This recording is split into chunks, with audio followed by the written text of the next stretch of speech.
for having me. All right. And joining us now with more reaction is Fox News contributor and Washington Times columnist Charlie Hurt, the editor-in-chief of Campus Reform, Lawrence Jones, and Fox News contributor Tammy Bruce. All right, Tammy, I'll start with you because you're sitting next to me and you're a woman. What do you think of this woman, Hillary Clinton? What is happening with her? Look, this is a woman who spent pretty much all of her adult life expecting to become president, probably put up with a lot with her husband, expecting he was going to be the entree. All of the decisions she made, she was told that this would be delivered to her. Really, the nomination was. And this tells you how the system used to work. And then that black swan of Donald Trump showed up. And the American people interrupted that by, in fact, remembering that they're the sovereign and deciding that they wanted something more and better. Now, for her to be able to move on to a fourth act, which she can do, and deal with policy, and this is one of the problems. Look, she is harming the Democrat Party because she is complaining.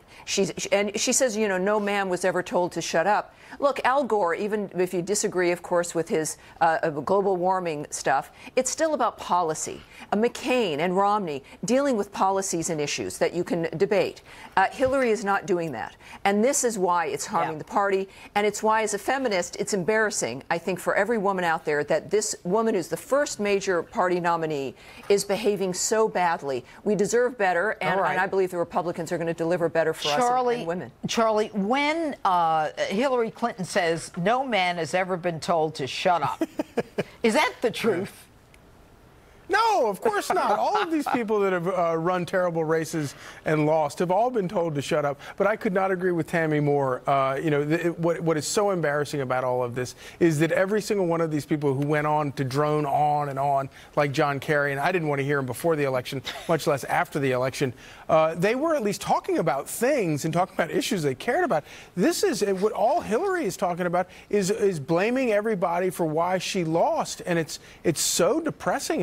And to hear her talk about what a traumatic event it was, it makes you sort of wonder if maybe it hasn't even fully sunken in yet that she actually lost. And she's still sort of grappling with it in a very personal way, and it's embarrassing. And you kind of tend to want to turn away and not watch. It's so gruesome. And Lawrence, I mean, wouldn't you agree this is the kind of thing to discuss in therapy and not necessarily in front of the nation?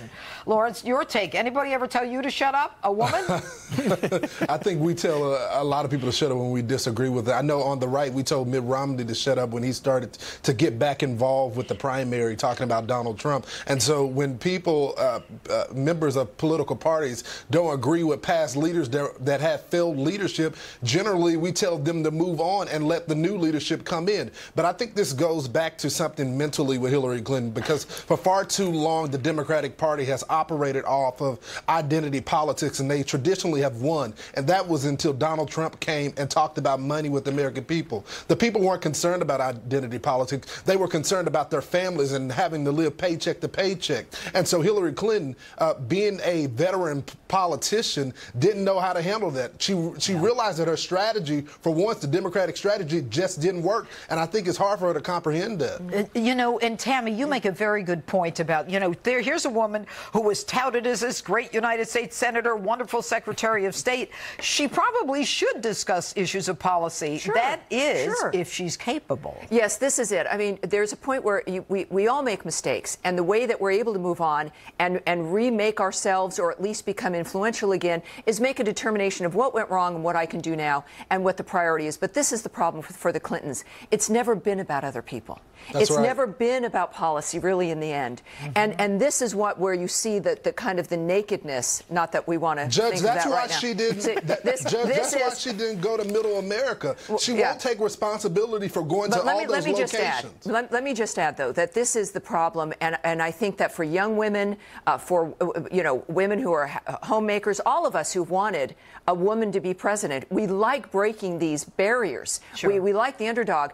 This can't be, and we don't want it to be, the imagery that is how women run for president and what's left. That's a very good point. This is why when we think about the next president, Nikki Haley, That's right. You know, any of the other women, even Ivanka Trump, women who are dynamic. You might disagree with them, but the GOP bench is deep with women who think about policy and want to change. You know, I want to get Charlie in here. You know, Charlie, when you talk about what Tammy just hit on, which I think is very important, and that is, this is hurting other women now. It's not about you. Yeah. So, and it's also hurting the Democrats. When are they going to get the hook and yank her?